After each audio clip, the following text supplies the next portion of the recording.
Welcome. Thank you for joining us on today's webinar, hosted by the National Center for Pyramid Model Innovations.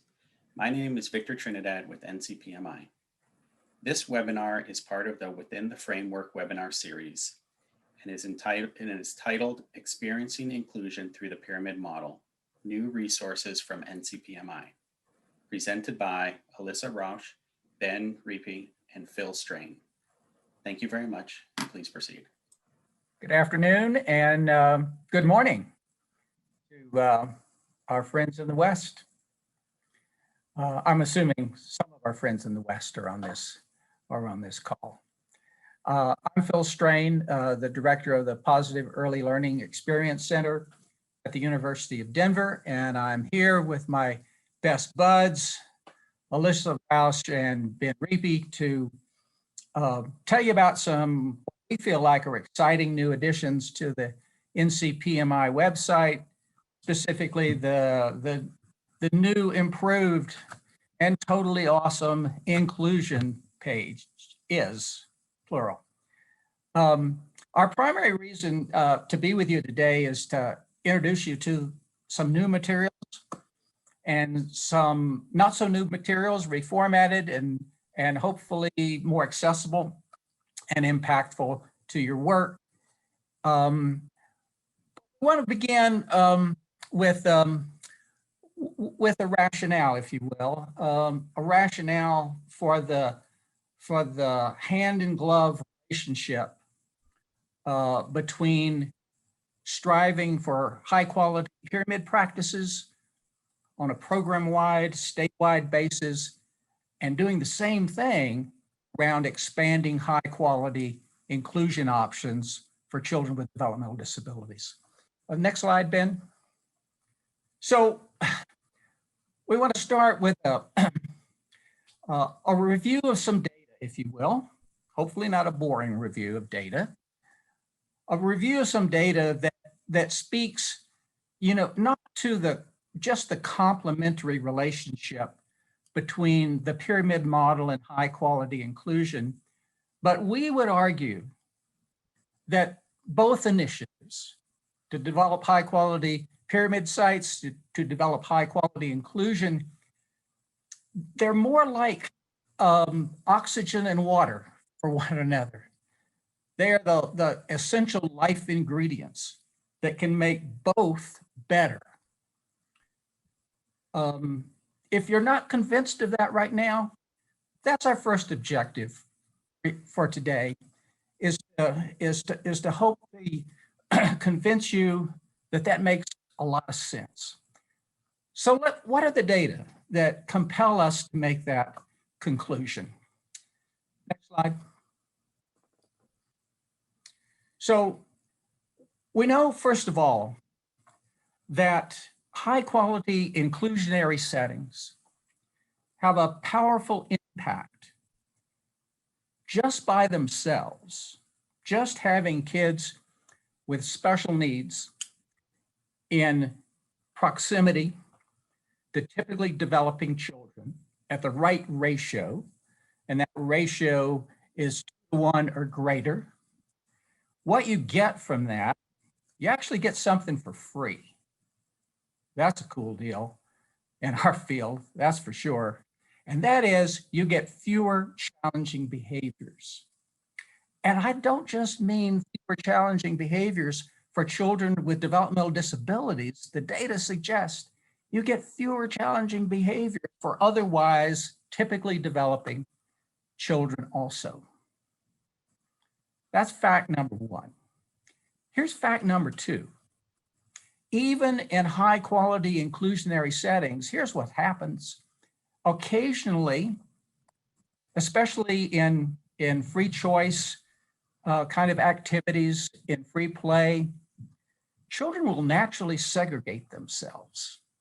And there will be occasions where children with developmental disabilities are only in physical proximity to other children with developmental disabilities. When that happens, you see spikes in challenging behavior, more challenging behaviors. What do these two data sources imply? For us, it implies that if you're interested in maximizing the impact of the pyramid to reduce challenging behavior and at the same time increase appropriate, meaningful social relationships between children and social competence that children have around understanding emotional vocabulary, calming down, you know, the package that we try to promote. If you want to maximize that outcome, the best way to do it, the most obvious way to do that, is to use those practices in the context of the highest quality inclusionary environments as possible. But there are other data. Next. It should be obvious to most of you who are familiar with the pyramid model that Tier 2 relies explicitly on peer-mediated intervention to sometimes directly teach important social and emotional skills. And if not to do that, to provide a context where children who need practice can practice with, if you will, in the moment, more capable peers. What do we know about peer-mediated intervention in this domain? We know when they've gone head-to-head with adult-mediated intervention, especially if we're interested in the generalization of effects, generalization across time, across groups of children, across toys and materials. If that's really what we're interested in driving, I would argue that's really should be our prime interest, then peer-mediated intervention wins all the time in the studies that I'm familiar with. What's the implication here? The implication is that if you're trying to do the pyramid without typically developing children in daily intimate interaction and proximity, you've excluded a group of children from arguably the most powerful source of intervention. Not a good move. Most of us would agree with that.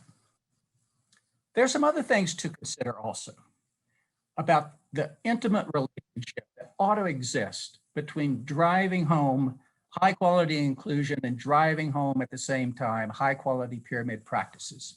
Next slide.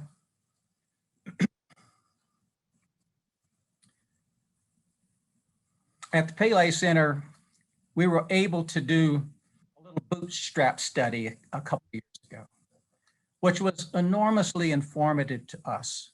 I hope it's informative to you too. One of the things that we do in our center is we replicate with public education facilities, sometimes also childcare, sometimes also Head Start programs. The model of inclusion originally developed, but now expanded far and wide beyond work with children on the autism spectrum. And our fidelity measure in that program is something called the Quality Program Indicators. We happen to have worked with sites who are replicating LEAP, who also agreed to be assessed using the teapot in a pre-post kind of measure, like most of us do, within the course of a year. And we're also interested in using a measure that's often included in research studies and other evaluations of the pyramid model, focusing on child outcomes, and that's the social skills improvement system. Here's what we did. We coached only on the inclusion indicators, the quality program indicators, QPI. And what we got at the end of the year were teapot scores across 11 different classrooms, all exceeding 80%. That's a real good teapot. Some people might say, damn, that's an excellent teapot. And we got social skill improvement gains that actually exceeded slightly, but nevertheless exceeded the gains that we had seen in specific experimental studies where folks were coaching on the teapot. What does that tell us? That tells us that there's an intimate relationship between a measure like the teapot and a measure like QPI, originally designed to have a much broader impact on implementing inclusionary practices, not just around the social emotional, but much broader than that they fit together in a really nice way. And being really effective on one gives you outcomes most of us will be happy on the other. Next slide.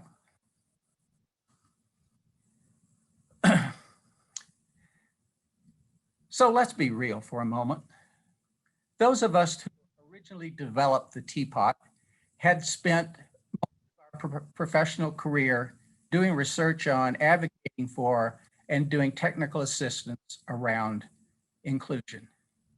Do you think for a minute we would have designed the pyramid model to exclude kids with special needs? No, that was not on our mind. Certainly wasn't on our mind when we developed Tier 2 and included peer-mediated intervention as such an intimate part of that package. Tiers 1, 2, and 3 of the pyramid work with everybody. There's efficacy data on their effectiveness, regardless of diagnostic category, regardless of whether you are neurotypical or not. That's important to keep in mind. Secondly, it's important to keep in mind that the pyramid model practices work broadly across developmental domains. Yes, they may be designed primarily around social emotional, but invariably you get spillover effects because that's just the way human beings are organized. That once you develop social emotional skills, once you're engaged in the environment, teaching in other developmental domains becomes more impactful, more powerful. Next slide. And I think, thankfully for everyone, the final slide with me as the presenter. What I want to emphasize to you, and you'll hear in a moment how states have actually done that. So don't trust me here with this slide.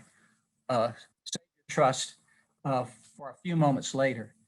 What I want to tell you is that the mechanisms, the strategies, the tools that we've developed around the pyramid model to get it to fidelity, to get it to scale, to sustain it over time are exactly the same processes.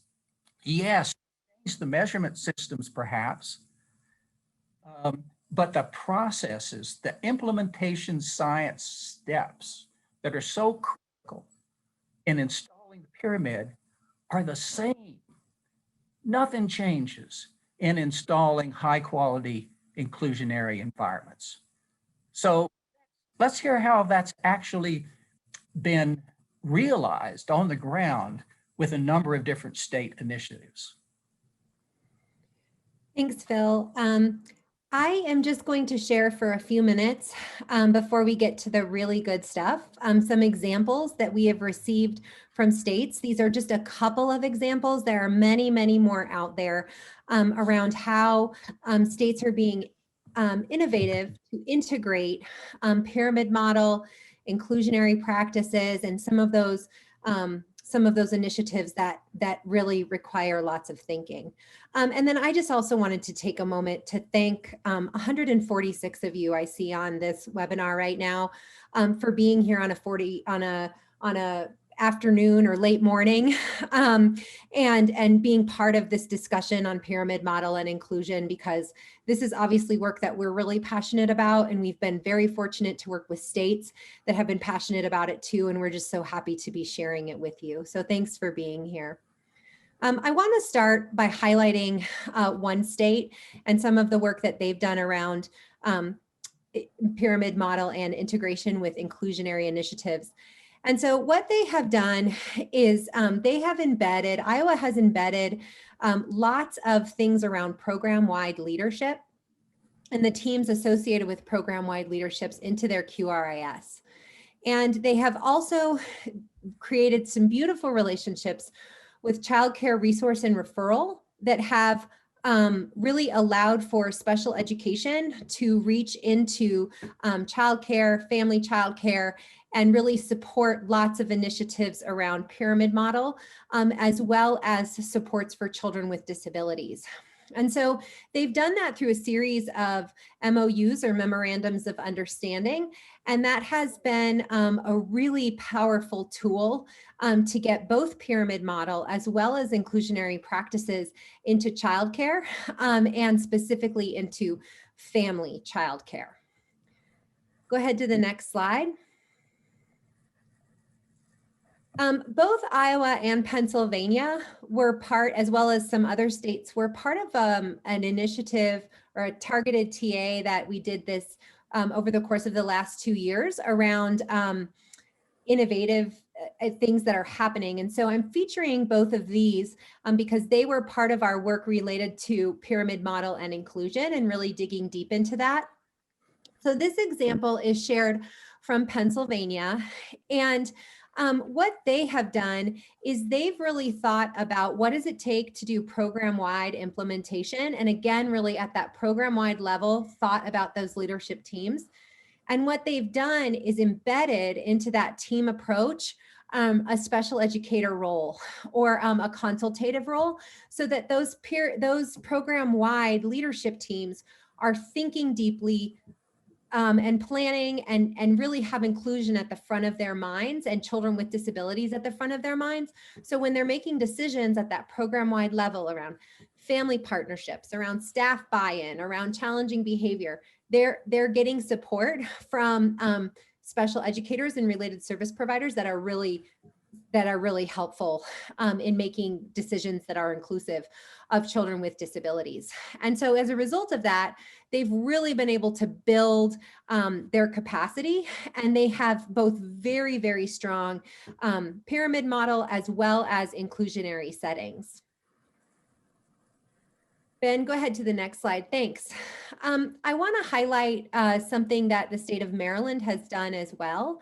They have a strong pyramid model. They're a strong pyramid model state, as well as really embarking on using the indicators of high quality inclusion that Ben is actually going to talk about a little bit here. And what they have done is really looked at having applications to programs that are pyramid model that might be pyramid model sites, but are also interested in building high quality inclusion.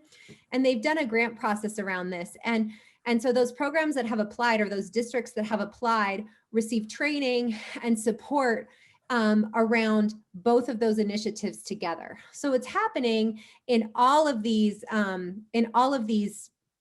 states is that they're trying to integrate. We know, as Phil just talked about, that pyramid model and inclusion are not different, right?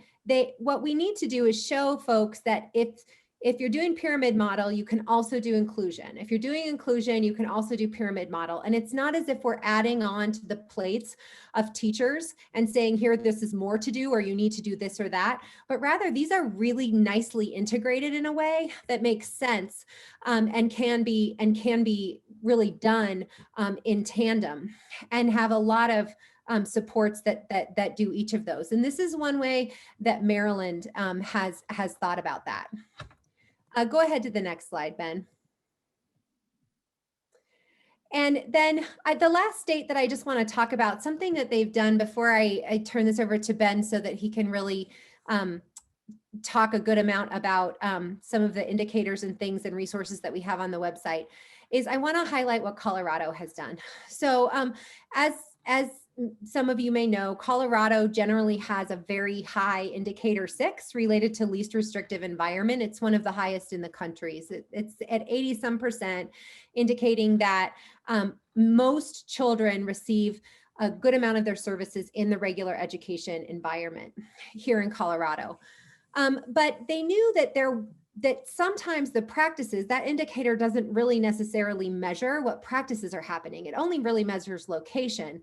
And we know that practices are really important. And so Colorado and the team here at the Colorado Department of Education, as well as some partners from the Office of Early Childhood, embarked on this study to look at what are teachers, what are related service providers, and what are administrators saying about what do we know about how inclusion is done, and how can we support people based on what they're already doing to provide so that they can provide better inclusive practices. So one of the things that we've done here is really dig deep. So we ended up having about 450 surveys completed from related service providers, and we did 30 interviews with administrators, and we were really able to better understand what does it take to put boots on the ground and make these inclusive these inclusion practices happen.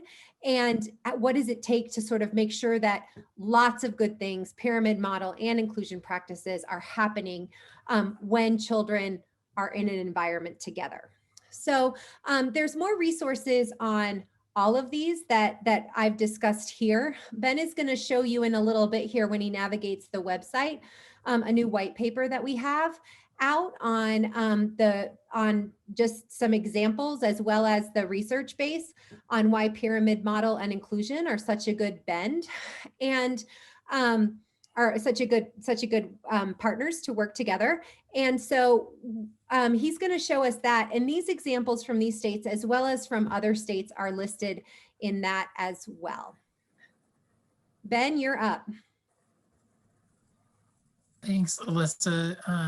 It's just so important to see how other states, if you're not from one of those states, are operating. But we just wanted to note that there are other ways of measuring inclusion in classrooms. And the one where I'm going to be focusing on is the early care and education environment indicators. What makes this a little bit different than some of the other tools that you might have used to measure inclusion is that it's part of a suite of indicators. So there's a whole system of support that's available for folks from the state to the community to the local programs to the classrooms themselves. The way we're looking at this, the way this is intended to be used is so that they work together. So that in terms of equity, are we reaching only a certain group of people's programs, or are we reaching everybody's programs? Are we working together to set up policies that support the reduction of catastrophic practices such as expulsion, suspension, and early child care? Or are that needs to be part of the system? Inclusion is not incumbent on providers. It's not just that they're not the only piece. Inclusion is incumbent on the entire system that works together to make sure these things happen.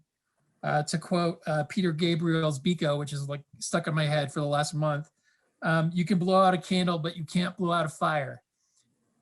If everybody is working together to make inclusion happen, if everybody is working together to make these things equitable and work in the right direction, it's a lot harder to put out than islands of perfection. So we're working together in a system of it. These tools were developed, the ECE indicators were developed by several national centers. And so NCPMI drafted a form, and then ECTA reviewed it. And then back in the day, you may recall this, or you may look into the history books, there were times when groups of people would gather in large ballrooms without masks and talk about ideas. And DEC in 2018 was one of those such times. And they looked at and they gave their ideas about what suggestions should be made, and then it went back through the grinder. And so this is like the third version of these indicators. Not that it's not finished, but there's been a lot of thought, a lot of effort put into these by different teams. So when you're looking at these indicators, and we're going to get a chance to practice looking at them and thinking about them using video. which is something you guys may be pretty familiar with by this point in history. But there's some basic assumptions we have around the use of these indicators. And that one of them is that you'll notice that if you look at them, that there are not really basic quality questions in there. There isn't basic safety indicators. This is not not a tool that's used to determine basic skills in teaching early for providers. It's focused on high quality inclusive practices. And we assume that the people in that system are receiving certain things like coaching, like meetings with other professionals, and that they have an idea of how that works before we get going and use these indicators. It's intended for preschool classrooms, ages 2 to 6, around those ages. That's what they were designed for. There's other work that's coming out that might focus on other settings or with younger children, but the ECE indicators at this point are focused on those things. There are skills that you could use or teach to younger children, especially in program settings, but that's who it was designed for. And you'll see the ratio piece in there, which Phil has already covered, and the value of that. We understand how challenging it is to get to 2 to 3 students without disabilities to 1 student with a disability. But the value is incredible, and the data supports having that as a goal. The real goal would be, we've got 10% of the students in our community are a child with an identified disability. There's 10% of the students in every school that have an identified disability. That's where we would be headed for. But in the meantime, this would be a really good our suggestion. Okay, so I'm going to show you where these are on the website. Also, by the way, in a moment, but there's 2 major tools that we have on one of the inclusion pages that has a protocol for how to use the ECE indicators, kind of the procedure, who, what, when, where, why, getting into specifics on indicators around supportive, culturally inclusive, identity affirming practices. How to score those ones, just a little bit more information on that is in the protocol. And then there's a fillable PDF. And the real point of this process, we're really not using this as an evaluative tool. This is not supposed to be, should we keep this teacher around? What this is supposed to be used for is identifying which practices are around and available, and then action planning for that. So, you see we've got evidence of these different things and then action planning column right next to it. And that's the key, right? What are the opportunities that we have here for students to practice this skill in a meaningful way in the routines of their day, where it will be more likely this child is going to learn the skill, have multiple opportunities to practice, not just one, and actually learn it and get better at it. Because learning social skills, because learning peer interactions, because learning in general requires multiple opportunities to practice. You'll notice in elementary schools, there isn't like one lesson on addition and then you move on to subtraction. There's like multiple chances to practice because you get better if you practice, right? So we need to figure out what are those opportunities? Where are we really strong? We can use that information to build on other opportunities in the future. So the coach is the one filling this out, and the coach is thinking about these teachers, where they're at, and they're using that information to develop plans. Okay, so we're gonna get a chance to practice this in just a second. One is a video about snack captains. And I was looking at indicator 4 for just a moment to check that one out, which is on meaningful interactions between peers. And then there's a second video that we're gonna watch, which is teachers doing some direct instruction. And on that one, we're going to look at curriculum. Maybe we'll also glance at the curriculum section there. And so what you just imagine yourself coaching a classroom, imagine yourself thinking about supporting people and how these would, watching the class, figuring that out would lead to other opportunities for these children to learn based on that information. So I'm going to skip out of this for just a second to look at indicator 4 so you have an idea of what we were looking for first. So here's the fillable form. Indicator 4. Is this everybody showing up for everyone? Thank you, Alyssa, for the nonverbal. And then we've got, for example, some things that you might have to ask people about, like, are there goals on their IEP around social interaction? What other things that you could observe or you could get evidence of in the classroom? Personnel are teaching a variety of complex play skills in order to support peer interactions across children and environments. Personnel select and arrange activities that promote interactions, right? Personnel plan consistent social opportunities for routines, table captain, partner cleanup, etc. So these are on the inclusion page. I'm going to show you where they are exactly on the inclusion page after we practice. But those are some of the different ones in there. What I'd like people to do, and what I'm hoping for Alyssa's support here maybe, is to type into the Q&A as we're watching this video. If anything pops into your mind about what you're seeing, or examples of evidence, or if you're thinking in your mind, oh, this would be good in this other situation, maybe write those things down. Maybe not write them down because you're like, this is personal. I'm writing it for classroom 3B and the Bumblebee room or whatever. That's fine too. But let's try to engage our minds in looking at this video. So let me go back from current slide. Okay. Let me double check to make sure, but yes, my sound is good. Okay, I'm going to move this up to second 10. There we go. Shut them, lay them in your lap.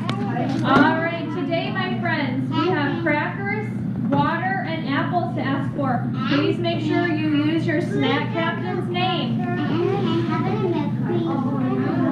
It's water. I can have some water, please. Oh, yes. One at a time, guys. One at a time. And can I have water? I can have some apple, please. And can we have some apple? I can have some apple. One at a time.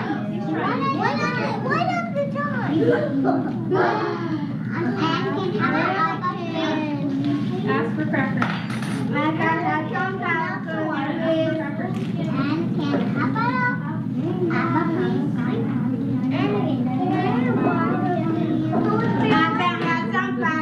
please. You're not mind. I can have some crackers, please. Your apple? Not me. Can I have an apple, please? Can I have an apple, please? Whoa. You give me I can have some crackers, please. Wait, but you do it this way? All right, try and open your crackers. If you need help, I can open. I can't. Gotta try.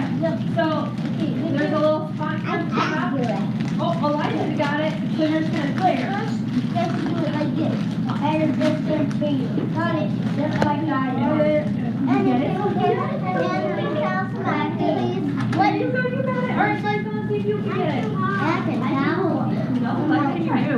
Can I have Oh, yes. I think a friend can help you open it. I have. And we can green cup. Some crackers, please.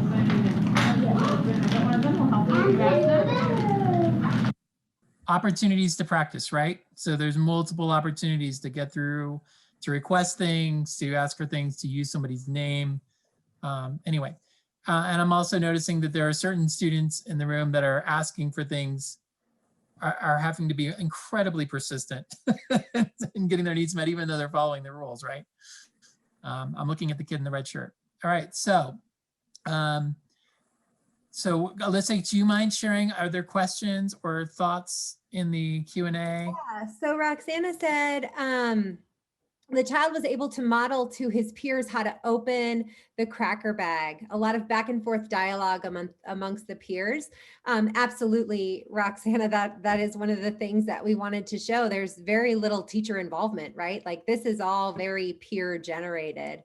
And Nina said, this is such a great lesson to teach on turn taking, raising a quiet hand, waiting, etc. So those are great comments, and exactly what we want you to see within this, for sure.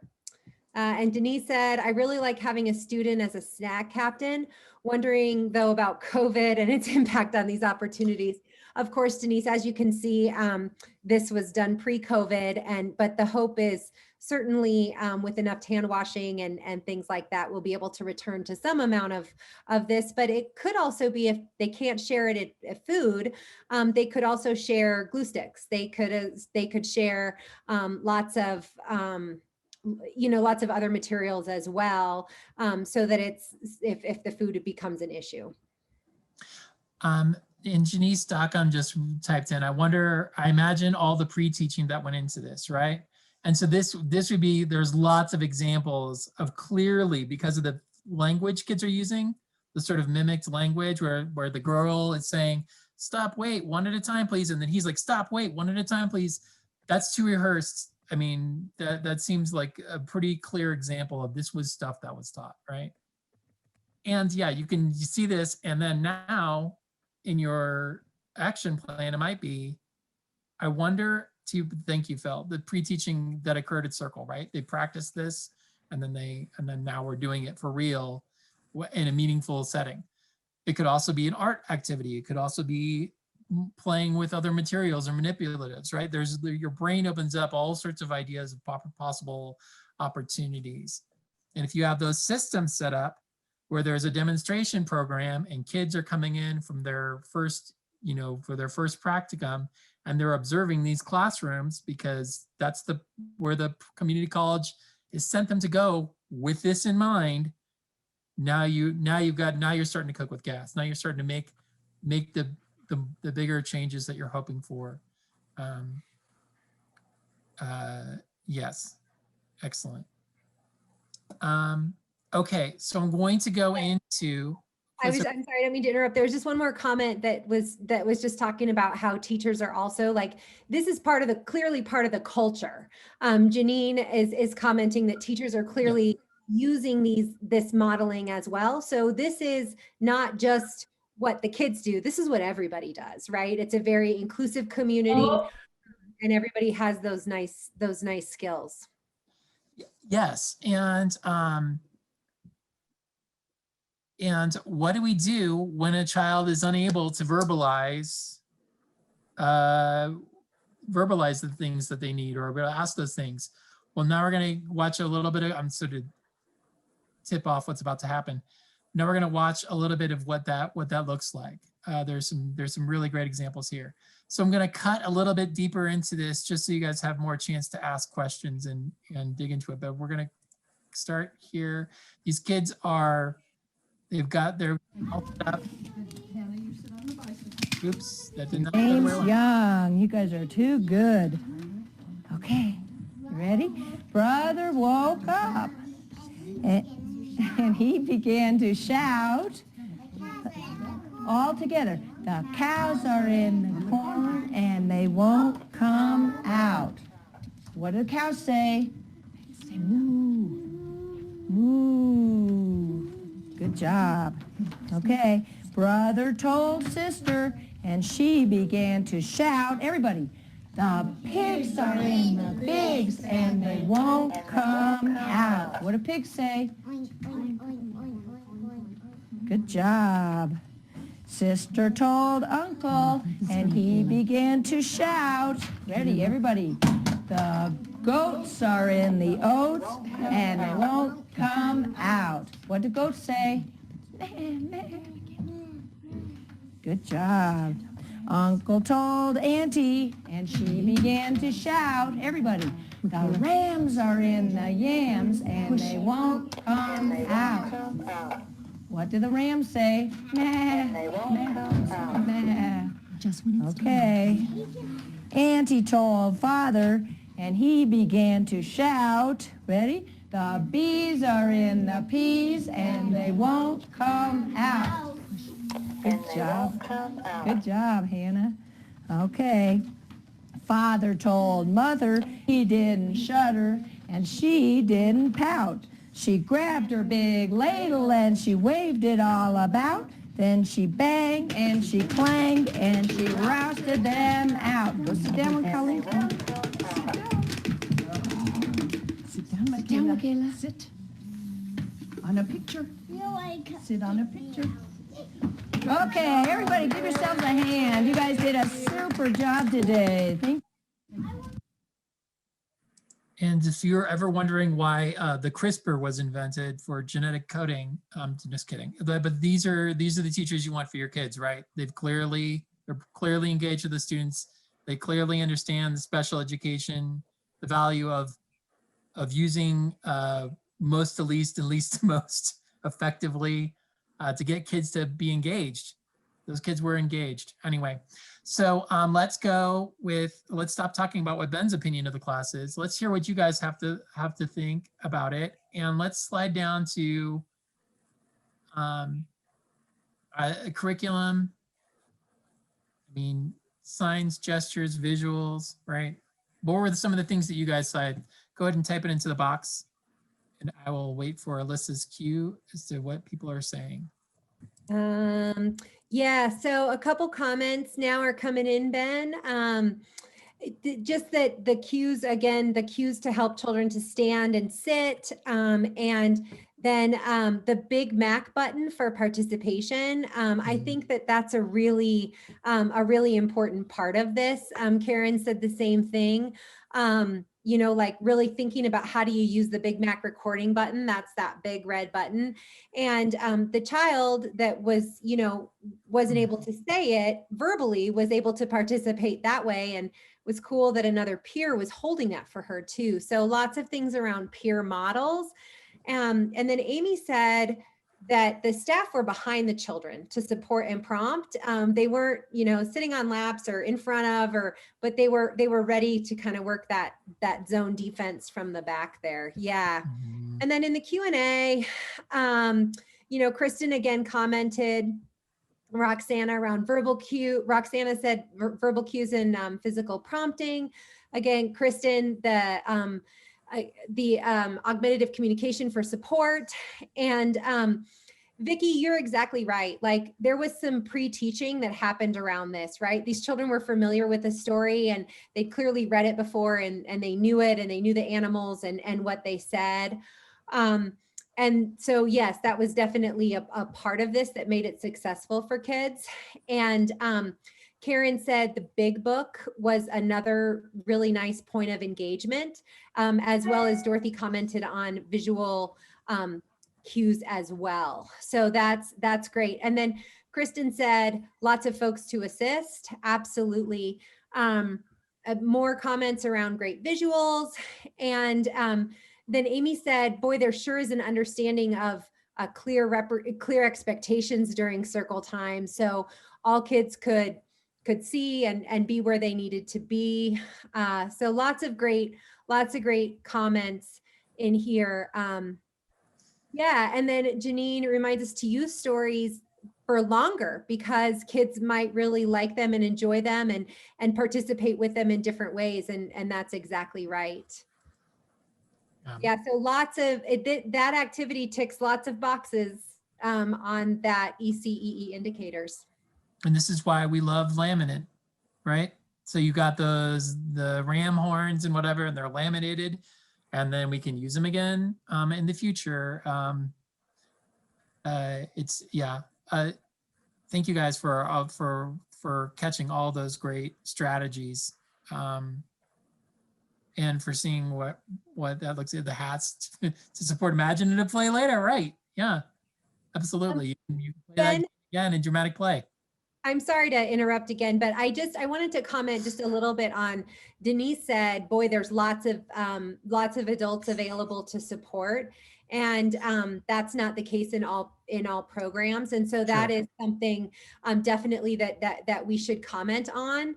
I think there are some indicators on the ECEE indicators, as well as the other levels of indicators that Ben commented on, that really get to thinking about how adults can be used in the classroom to really maximize what you have available to you, knowing that it's never appropriately funded, and it's difficult to get as many adults as you would like to. But given what you have, how can you maximize the use of those adults to make it successful? So hopefully another time we can talk more about that.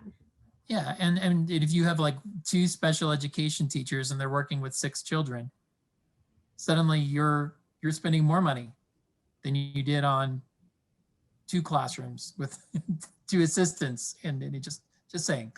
But let's get into the NCPMI pages that you guys came to get a peek at, and we're so grateful for all the help from the tech people to make this look pretty.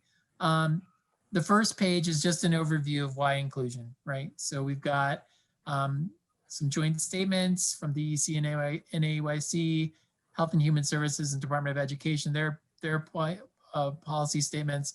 Sometimes people need that to move the dial. And sometimes you just need to hear from Phil and this great 10, 11 minute video on what inclusion should look like.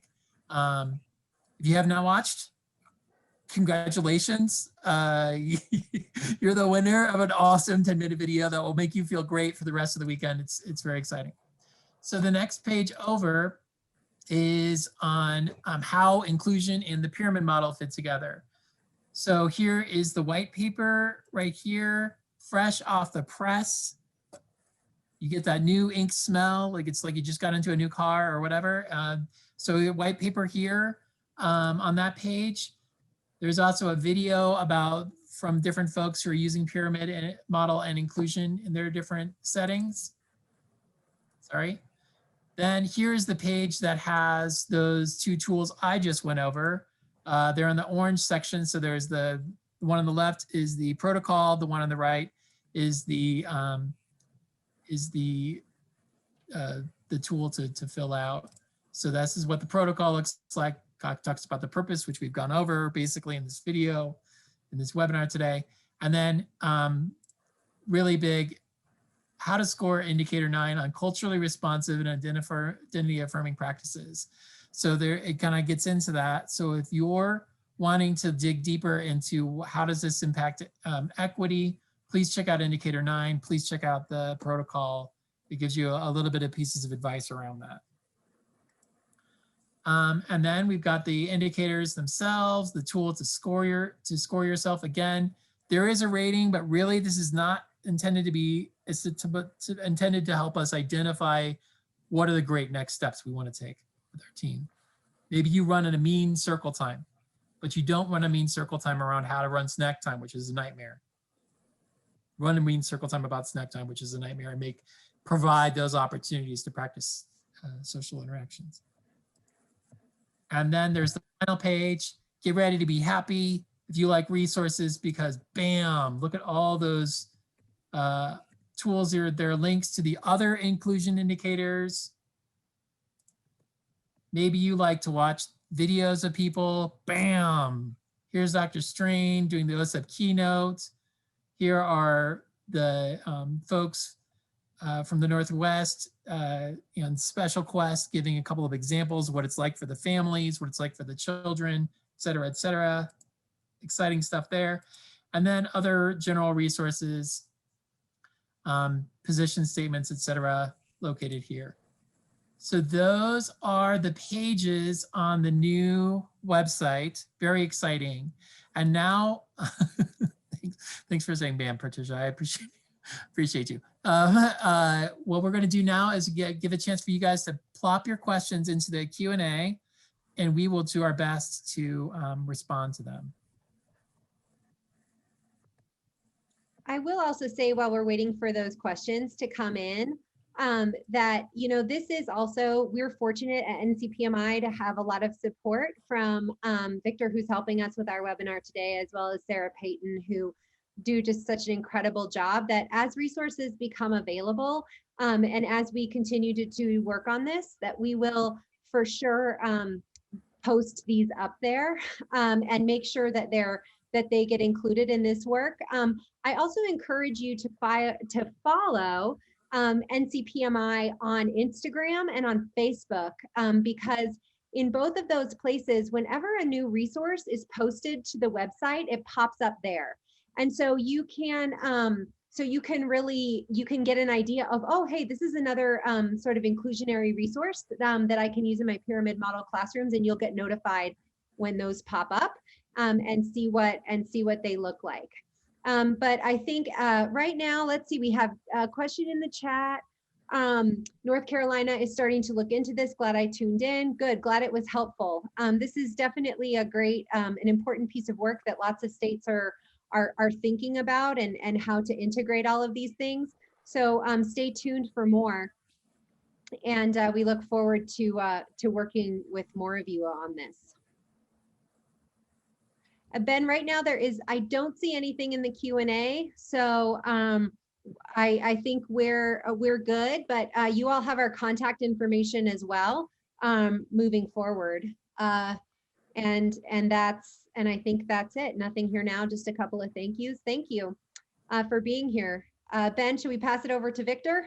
There's one more question in the other chat box. As a special education teacher working to support children in community preschools, do you have any tips working with schools that do not have pyramid model practices to encourage them? Yes. So one of the things in the community indicators, I would look into that. Sorry, I don't see Amy. I would look into the community indicators just for a couple of ideas of maybe bringing people in to doing some of the trainings that you're providing. So that that becomes part of the process, right? That you can invite people to, we're doing a training on these practices, these inclusion practices. Would you like to come into our system? And also, Amy, I'm not sure which state you're in, but like connecting with the state, if you have a state team, connecting with the state team and saying, is there any way, are these trainings that we're doing, can they get credit for them in some way or some form? So again, that whole system, there's a system for supporting the trainings, and there's a carrot at the end of, like, because people, if people just did the right thing, we wouldn't need to keep giving carrots, but apparently people are really hungry for carrots. So we're just going to find other ways of getting them to come, observe, see these things happen, because when you see it happen, you can see yourself doing it. Just that would be my last. But again, we have a contact slide, right? And I should go to that. And while Ben's doing that, Victor, in the interest of time, we'll let you close. Yeah, so sorry, yes. Thank you very much to all of our panelists for their wonderful insights. So your feedback is very important to the work that we do. Please remember to provide your feedback on this webinar with our post-webinar survey by typing the web address shown on this slide into your internet browser. Your certificate of attendance will appear once you submit the survey. We invite you to visit our website, challengingbehavior.org, to sign up for our upcoming webinars, access recordings, download pyramid model resources, and more. Thank you to our funder for making this webinar possible. This concludes our webinar. Thank you all and have a great rest of your day.